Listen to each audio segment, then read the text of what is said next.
The text arrived 3 weeks before my sister Emma's wedding. I was in my office reviewing property acquisitions when her message lit up my phone. Sarah, we've decided it's best if you skip the wedding. We want a perfect day without any drama. Mom and Dad agree. Hope you understand. I stared at my phone, remembering how I'd helped Emma plan weddings with our dolls when we were little. Now at 32, I wasn't even worthy of attending her real one. The family group chat exploded with support for Emma's decision. Mom, it's her special day. She deserves perfection. Dad, Emma's right. Better to keep things peaceful. Aunt Linda, good decision, sweetheart. Cousin Rebecca, the plaza will be absolutely perfect now. The plaza, I set my phone down and looked out my penthouse window at the luxury hotel in question. The same Plaza Hotel I had quietly purchased 6 months ago through one of my holding companies. I typed a simple response. Understood. Then I called my assistant. Jessica, please pull up the Plaza Hotel's event calendar for next month. The family had no idea that their perfect venue was mine. They didn't know about any of my properties. To them, I was just the quiet sister who worked in real estate, someone they tolerated at family functions until now. While Emma had been planning her dream wedding, I'd been building an empire. Every major hotel, event venue, and luxury property in the city had been systematically acquired through my network of companies. The family business, Thompson Events, relied heavily on these venues.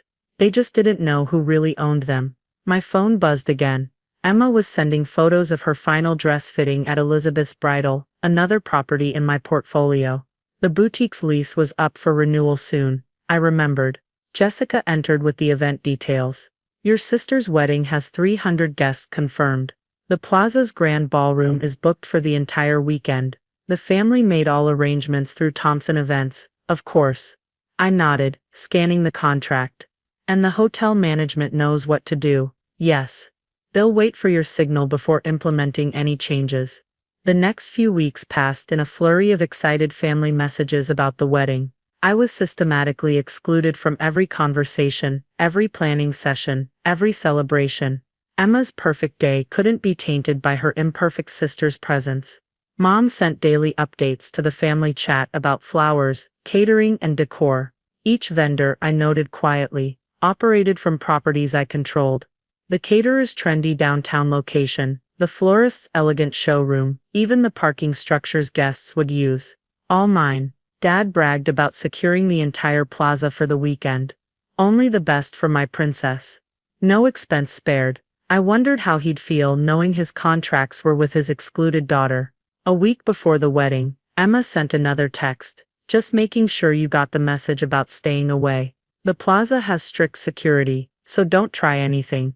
I replied with one word, understood. Then I called the plaza's general manager. Mr. Richards, it's time to implement those changes we discussed. The day before the wedding, I watched from my office as my family arrived for the rehearsal. Mom's silver Mercedes pulled up to the plaza's entrance, followed by Dad's BMW, and Emma's Range Rover. They looked so confident, so certain of their control. Jessica brought in the final reports. Everything is in place. Would you like to review the new terms? I nodded, examining the documents. Every contract, every arrangement, every special accommodation my family had demanded was about to be reevaluated.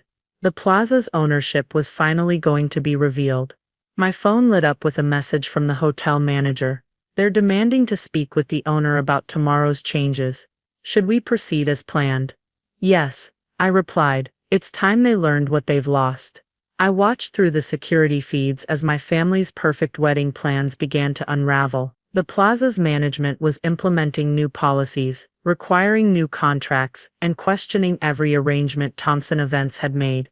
Dad's face turned red as he argued with the manager. Do you know who I am? We've been doing business here for years.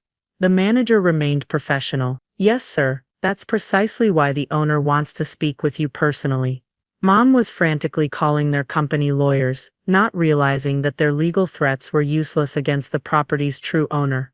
Emma's perfect day was slipping through her fingers, all because they'd decided to exclude the one person who actually controlled their fate. I straightened my designer suit and checked my reflection. The plaza's security team was ready. The cameras were in position, and my family was about to learn a valuable lesson about judgment and consequences.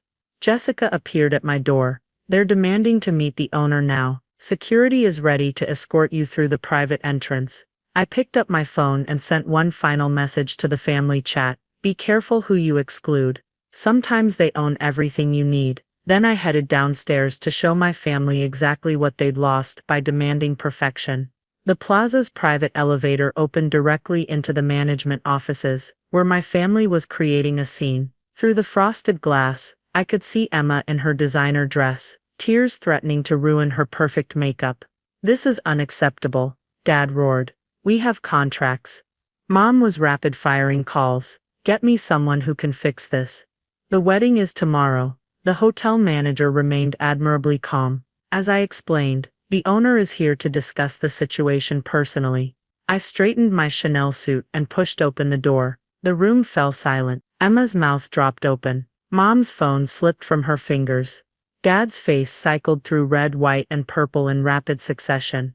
Hello, family, I said quietly. I believe you wanted to meet the owner. This is impossible, Dad sputtered. The plaza belongs to Summit Hospitality Group. I smiled. Summit Hospitality Group belongs to me, along with every other venue you've booked for tomorrow's perfect wedding. Emma stepped forward, her designer gown rustling. You can't do this. This is my wedding, can't I? I picked up the contract from the manager's desk. According to this, Thompson Events has repeatedly violated their preferred vendor agreement. As the property owner, I'm well within my rights to require new terms. Mom found her voice. But, you work in real estate. I don't just work in real estate, Mom, I own it. Elizabeth's Bridal, where Emma got her dress. Mine, the Grand Flora Company doing her flowers. My building, the luxury parking structure for tomorrow's guests. Also mine. The manager handed me another stack of papers. The updated contracts, Miss Thompson. Dad lunged for them. This is ridiculous. You're trying to ruin Emma's perfect day just because you weren't invited. I held up my hand. No, Dad. I'm showing you what happens when you build your perfect day on someone else's foundation. Emma started crying, her mascara creating black rivers down her cheeks. Why are you doing this? It's supposed to be perfect. Perfect, I echoed. Like perfectly excluding your sister? Perfectly announcing to everyone that I wasn't good enough to attend? Perfectly planning your dream wedding using properties you didn't know I owned? Mom stepped forward, switching to her negotiating voice. Sweetheart, let's discuss this reasonably. Name your price. I laughed softly.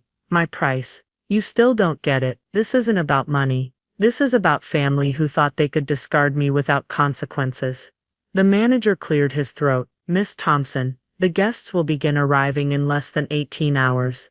I nodded, checking my watch. Indeed, so family, you have a choice. The plaza is still available for tomorrow's wedding. Their faces lit up with hope. However, I continued, the new contract requires a public acknowledgement of the owner's contribution to the event. That's me, by the way, plus a formal apology for the attempted exclusion of an immediate family member. Also me. You're blackmailing us. Emma shrieked. No, sister dear, I'm teaching you about consequences. You wanted a perfect day. Well, perfect just got more expensive. Dad's business instincts kicked in. What exactly do you want? I handed him the new contract. Full family acknowledgement of my position, a public apology for the exclusion, and I'll be attending the wedding, as the venue's owner and your daughter, not just some unwanted sister you tried to hide away. Emma grabbed the contract, scanning it through her tears. This is insane. You're ruining everything. No, Emma, you ruined everything when you decided perfection meant excluding family.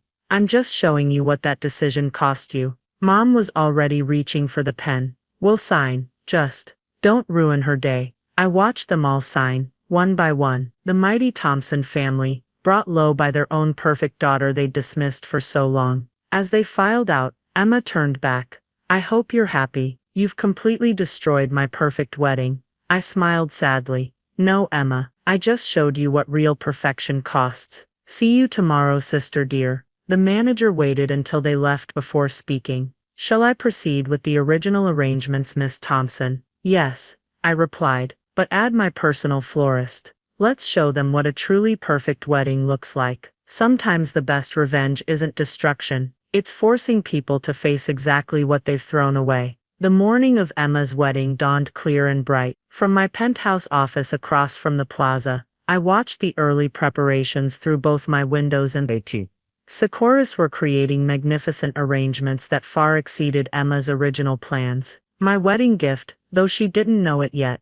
My phone buzzed with family messages, their tone dramatically different from yesterday. Mom darling, your hairstylist is welcome to join us in the bridal suite. Emma, the flowers are incredible. Thank you. Dad, the plaza's owner suite is prepared for you. I smiled at their sudden courtesy. Amazing what ownership of $1 billion property portfolio could do for family relations. Jessica entered with my morning briefing. Your sister's wedding planner is having a meltdown. Apparently, the upgraded arrangements are too perfect, and making her original plans look, quote, inadequate. How unfortunate, I murmured, adjusting my custom Carolina Herrera dress, a sleek, sophisticated number that would make Mom's designer choices look almost quaint. The plaza's security feeds showed my family arriving. Emma looked stressed, her perfect plan now under someone else's control. Mom was directing staff with forced cheerfulness, trying to maintain her illusion of authority. Dad was checking his phone constantly, probably researching just how much of the city's prime real estate his overlooked daughter actually owned. I took the private elevator down to the bridal suite, my arrival causing an immediate hush. Emma's bridesmaids, who had all supported my exclusion, suddenly found their phones fascinating. Sarah, Mom rushed forward, air kissing my cheeks. The flowers are exquisite, and these crystal installations, yes, I replied calmly. My properties do deserve the best. Emma turned from the mirror, her wedding dress a froth of designer silk. I suppose you're happy now. Everyone's talking about the mysterious plaza owner instead of the bride. I walked over, adjusting her veil with practiced ease. No, sister dear, they're talking about how the Thompson family is finally united for this perfect day. Isn't that what you wanted? Her eyes met mine in the mirror. You could have told us. All these years, would it have mattered? I asked quietly, or would you still have sent that text? She had no answer. The ceremony proceeded flawlessly. My staff had transformed the plaza's grand ballroom into something from a fairy tale. As Emma walked down the aisle, even I had to admit she looked perfect. Though the venue's crystal chandeliers, which I'd had specially installed last month, certainly helped. During the reception, Dad clinked his glass for the father's speech. I watched him scan the crowd, his practiced charm now tinged with new awareness. Today isn't just about celebrating Emma's perfect day, he began, sticking to our agreement. It's about acknowledging our full family, including my other daughter, Sarah, whose generous contribution as the plaza's owner made this day possible. I apologize for ever making her feel unwelcome. The guests murmured in surprise. Emma's future in-laws looked particularly interested.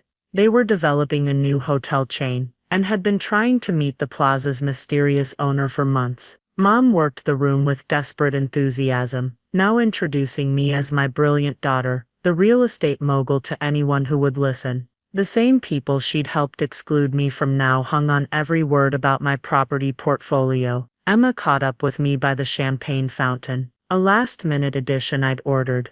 This isn't how I imagined my perfect day, she said quietly. No, I sipped my champagne. Is it better or worse than having your sister banned from your wedding? She had the grace to look ashamed. I'm sorry, Sarah. I was so focused on perfect that I forgot about family. Sometimes perfect isn't about control, I replied. It's about learning what really matters. The evening continued flawlessly. My staff had orchestrated everything to exceed even Emma's elaborate plans. The message was clear. True perfection comes from inclusion, not exclusion. As the celebration wound down, Dad approached with two potential investors. Sarah, about that development deal we discussed. I held up my hand. Business tomorrow, Dad. Today is about family, remember? He nodded, finally understanding. They'd wanted a perfect wedding, and I'd given them one along, with a perfect lesson in consequences. Sometimes the best revenge isn't just success. It's showing others exactly what they missed by trying to exclude you from their perfect world.